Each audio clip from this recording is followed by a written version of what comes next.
Hey there folks, welcome to Spectrum Pulse. We talk about music, movies, art and culture, and this is Billboard Breakdown.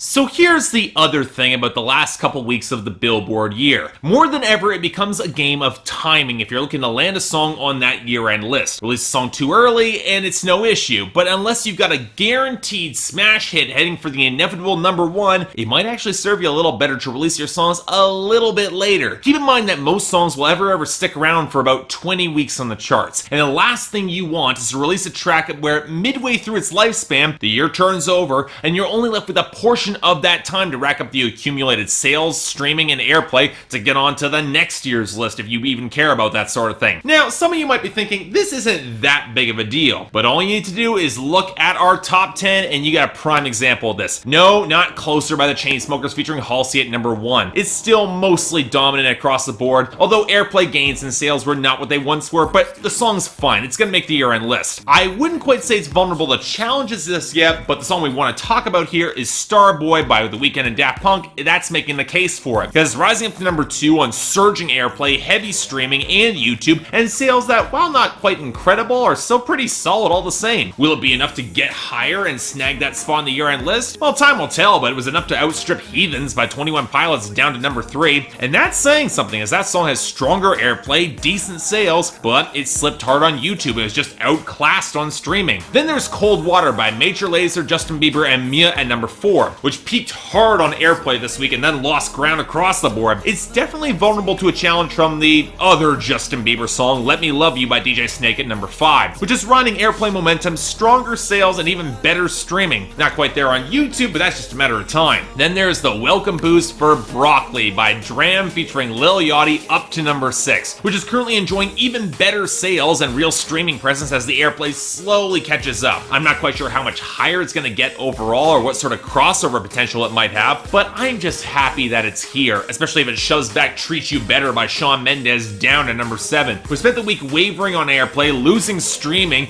and with no sales worth caring about, I can't see it lasting much longer, which is exactly what I say about Cheap Thrills by Sia featuring Sean Paul, which is only really here thanks to airplay that it's rapidly losing. Similar case for Don't Let Me Down by the Chainsmokers featuring Day at #9. The only reason it's holding on is thanks to a bit of streaming to compensate for its even weaker airplay. And this takes us to our newest top 10 entry, one I cannot believe is here, I Hate You, I Love You by Nash featuring Olivia O'Brien. A song, for the record, that I've turned on pretty harshly for being one of the most limp, charisma-bereft tracks that I've heard in this damp mess that's been 2016 on the Hot 100. And yet, for some ungodly reason, the radio thinks that we want to hear this, because it's been picking up traction with better than expected sales. And when I say that, I'm referring to my expectations, because this song has been on the Hot 100 for 25 weeks now, so who in the nine hells is buying this still? Ugh. Let's move on to our losers and dropouts. And we had a pretty healthy crop of both this week, especially in our dropouts. And yeah, it kinda sucks that I Took a Pill in Ibiza by Mike Posner is finally gone, along with You Look Like I Need a Drink by Justin Moore, which just fell off like a stone pretty hard. But when you consider that they took with them Mama Said by Lucas Graham, Me Too by Meghan Trainor, No Shopping by French Montana and Drake, and finally Work by Rihanna and Drake, I'm not complaining. The other dropouts? Well, I've always kind of been ambivalent about Never Be Like You by Flume featuring Kai, or Holy by Flora Georgia Mine, or Hassa El Emanacie by Nicky Jam, or Purple Lamborghini by Skrillex and Rick Ross. That was always going to fade away with Suicide Squad, so I'm not really complaining about any of these. When it comes to our losses, on the other hand, well, okay, most of them are on their way out anyways. Like the sharp loss with the compilation song Forever Country down to 73, or Kelsey Ballerini losing hard again for Peter Pan at 80, or Perfect Illusion by Lady Gaga continuing to flop at 69. I like all those songs. I don't want to see them go. The other losses, they're mostly explainable. Both Different for Girls by Dierks Bentley and Elle King going to 67, and We Don't Talk Anymore by Charlie Puth featuring Selena Gomez dipping sharply to 21. That's to be expected. They've both been around for nearly 20 weeks. They're on their way out. What caught me by surprise was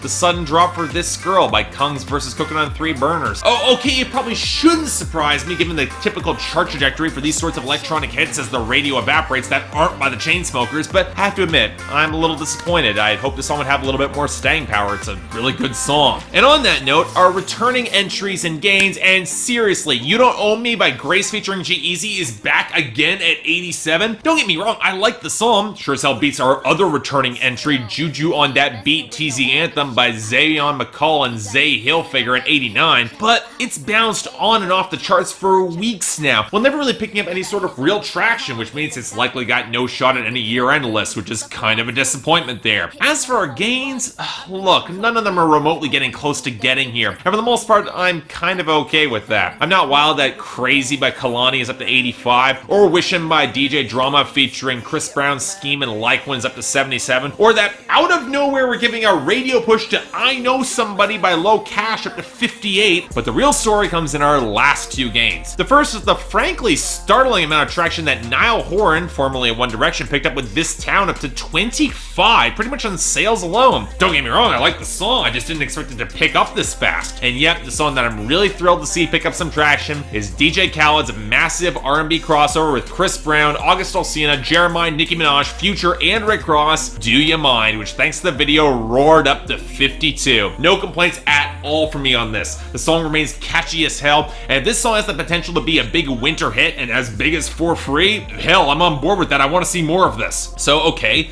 does the good news continue when we look at our new arrivals? Well, let's start off with number 100, All Eyez by The Game featuring Jeremih. Put your body on me. You the one I'm missing. All eyes on me. I don't want your love. We ain't gotta fake it. We both tryna fall.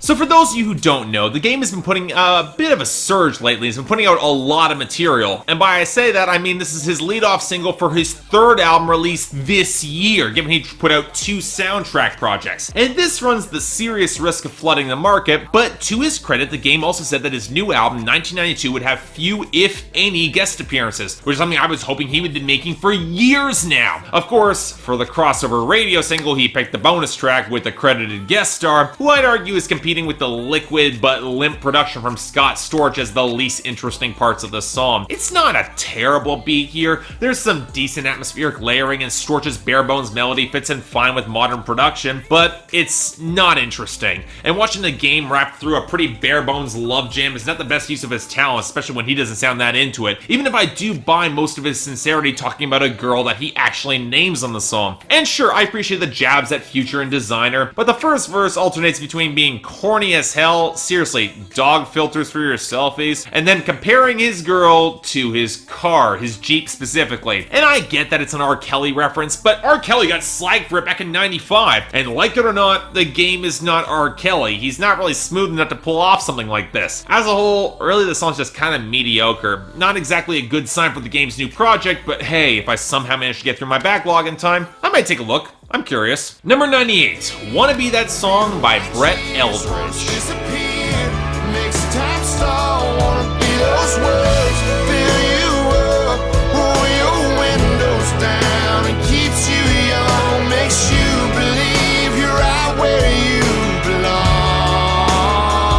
Wanna be that song. So when I covered Brett Eldredge's last album, Illinois, I made it very clear that it's a pretty obvious pivot towards mainstream country radio, and for the worst on that. Combined with some pretty formulaic songwriting, it ultimately felt a little hollow for me. All the more so now, given that country seems to be pivoting back towards more of a neo-traditional sound, which places a song like this in a bit of an awkward place. Now, to be fair, for that album, this is one of the better songs. Brett Eldredge's heartfelt sincerity makes his desire to be that special song for this girl. It comes through pretty well, and while the electric tones are a tad too clean to fit within country radio, especially on the bridge, there is more of a melody here against all the gentle acoustic grooves. Hell, with all the guitar tones blurring together, you'd think this would be kind of up my alley, except for 2 things. The one, the odd clumsiness, the writing of the cadence of the hook, it just feels kind of stilted to me, and that drum machine, which they try to blend in with the rest of the mix, but it just doesn't quite fit all that well compared with real drums. Still, if Brett Eldredge wants to keep releasing singles and won't release the title track of Illinois, which really is the best song there, it's not a bad choice. I'll take it. Number 97, Fresh Eyes by Andy Grammer. Fresh eyes, fresh eyes. So suddenly, I'm in love with a stranger. I can't believe that she's mine. Yeah.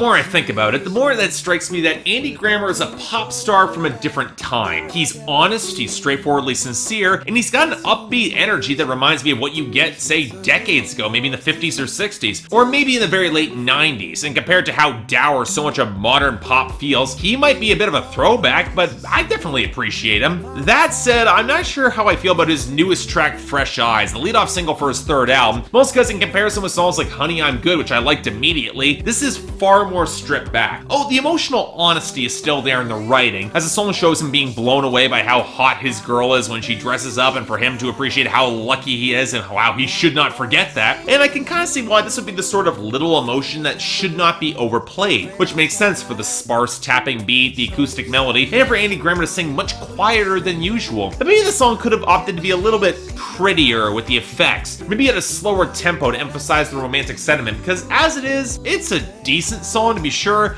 but this could have been a great one, and that does disappoint me a bit. Number 94, Lifted by CL. Myself a shorty, and I'm about to go get lifted.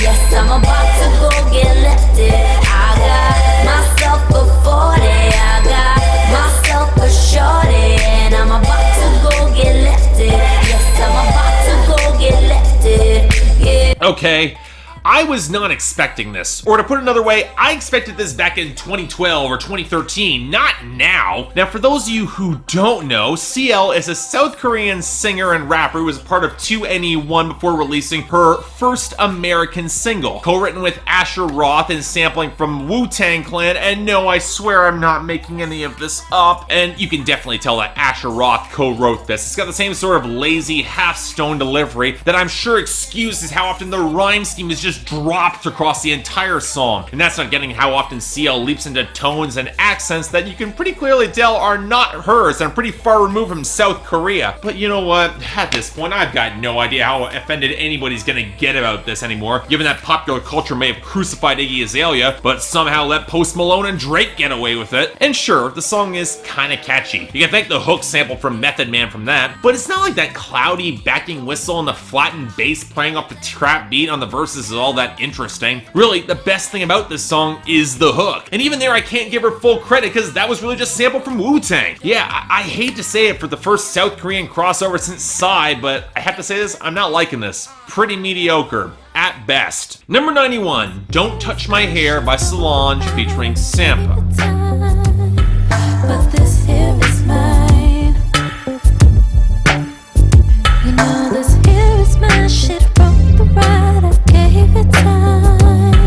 But this here is mine. And here comes the second surprise. If anything, it's even bigger for me. 2 songs from Solange's new album, A Seat at the Table, broke through on the Hot 100 this week, which is the first time that she has ever crossed over beyond just the R&B charts in the United States. Now, I can't say that I loved either of the tracks when I reviewed the album last week, but let's start with the song that I liked slightly less, Don't Touch My Hair. And as I said in the review, I don't mind the content of this song, where she tells people to back off and not touch her hair, as it represents something deeper and more profoundly spiritual to her, which white culture likes to unwittingly trample all over to touch it. Hell, though I wouldn't claim any spirituality or dealing with microaggressions or anything like that in my experience, I don't like people touching my hair either. I can empathize. I'm already losing my hair. No need to hasten the process. But bad jokes aside there, I appreciate a lot of the sentiment and thematic arc of this song. I just wish I liked the instrumental a lot more, which starts off pretty sparse, the watery tapping beat before adding in a thin gloss and a cowbell and synths that sound right out of the late 80s considering their depth, and that's not a good thing. Don't get me wrong, I appreciate the blubbery bass line and the trumpet accenting Sampha's vocals, but then we come to Solange herself, and I can't say this is one of her better performances, and specifically as she tries to take her vibrato mellissima into a lower range, and she doesn't quite have the tonal control to make it come through all that great. It's still a good enough song, it's just not a great one, just saying. Number 74, Cranes in the Sky by Solange. In the sky. Sometimes I don't wanna feel those level lines.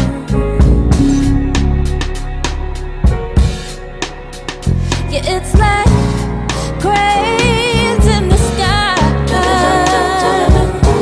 Sometimes I don't wanna feel those level lines. And now for for the track that I actually liked a fair bit more from A Seat at the Table. No, not quite as much as I liked Mad or Junie or Forest Bias, but it's still a damn good song, relying on a solid bass cushion against the mournful strings, the ascending piano and harp, and that sharper beat. And the multi-tracking here is flat out gorgeous as Solange sings about trying to push aside her depression and all sorts of experiences, and yet unable to lift through those iron gray metal clouds. And while I understand the song is primarily intended as a meditation on feeling unable to escape systemic racism, it also works on a level of just finding escape from depression. There is some populism to this. And beyond that, not really a lot to say here. It's a damn solid R&B song that's pretty much of a slow burn, and I'm really happy it crossed over. Definitely will take this. Good, damn good song. Number 63, False Alarm by The Weeknd. It's a false alarm to me. She's a false alarm. False alarm. False alarm. False alarm.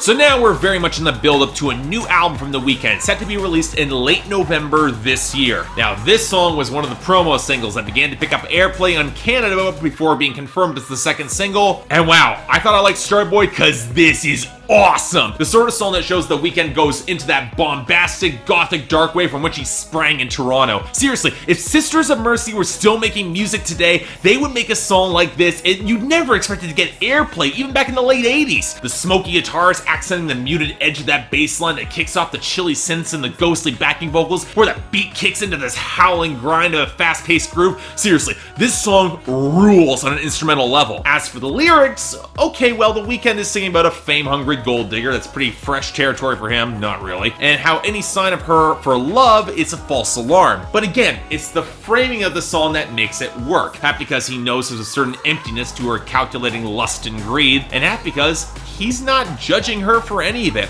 just knowing for himself to keep his distance if he wants to keep himself intact. And unlike a song like Hall & Oates' Man-Eater, there's no warning here for other guys so much as taciturn acknowledgement of this girl. Perhaps not the perfect Weeknd song going back into the raw grit of an Eldredge produced track for coming off of Trilogy, and that ending sample in the song really is kind of weird, and I'm sure it's the best fit, but man, between this and Starboy, I am on board for this new album because I really like both these songs. Starboy, that had to grow on me a bit, but this won me over instantly. Fantastic song, want this to be a hit. Please let it be a hit. Number 60, Say It by Flume featuring Tove Lo. Got me falling right back. When you say it like that, let me fuck you right back.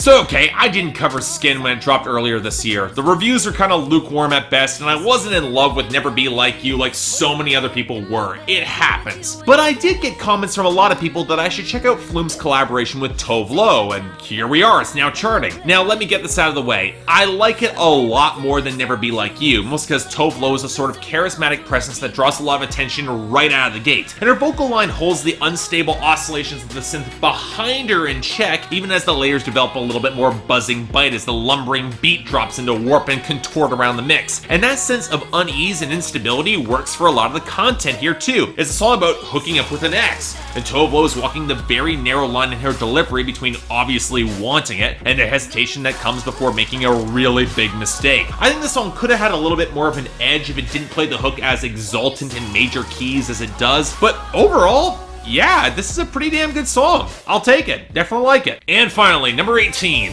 All We Know by the Chainsmokers featuring Phoebe Ryan. I'll go everywhere you go. From Chicago to the coast, you tell me hit this city, let's go. Blow the smoke right through the window, 'cause this is all we know. Okay, we'll get to talking about the song in general for a second, but the person who probably deserves a little bit more attention beyond the Chainsmokers is Phoebe Ryan. If you don't know her name, she's a young singer-songwriter who's worked behind the scenes for Oh Honey, Melanie Martinez, and Britney Spears. And it's one of those rare artists who seems to attract a lot of attention inside the music industry, if not outside of it, getting rave reviews from artists like Taylor Swift and Tove Lo, if not the mainstream public. Well, the Chainsmokers seem set on changing that, using their huge popularity to propel her inside the top 20 me with this song, and I'm kind of conflicted on it, gotta be honest. On a lyrical level, it's easily better than Closer, describing a relationship on the edge of collapsing, but trying to hold it together all the same. Although the sentiment of doing it because this is all we know, that definitely is questionable. But it's also a song that feels very much like Closer 2.0, swapping a sharper staccato piano for more of a groove on guitar, complete with some chimes to play off the drum machine and the snap, to the point where the melodies driving the hook share a lot of the same cadence, if not the exact notes as Closer. Sure, the breakdown here is better, but it's not like that flattened synth is doing anything all that interesting like in Roses, or especially not Don't Let Me Down. But I think my larger issue comes with both Andrew Taggart and Phoebe Ryan themselves. Sure, Ryan's got a certain whispery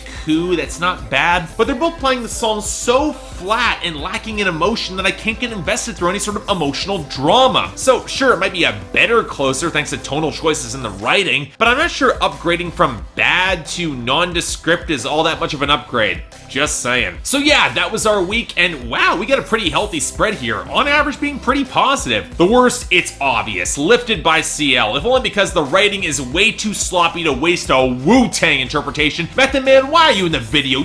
You deserve so much better than this. With dishonorable mention going to The Game and Jeremih for All Eyes. Definitely not the sort of song I prefer that he does. He typically spits a little bit more fire than this. As for the best, oh come on, it's not even a contest. False Alarm by The Weeknd runs away with this. Closely followed by Cranes in the Sky by Solange. What can I say? It's a gorgeous R&B tune. I'm happy it crossed over. Overall though, there's some real promise going forward with the charts as 2016 closes out. About damn time. I'm pretty hopeful about this going forward, but until then, I'm Mark, you're watching Billboard Breakdown on Spectacles, and I'll see you next time.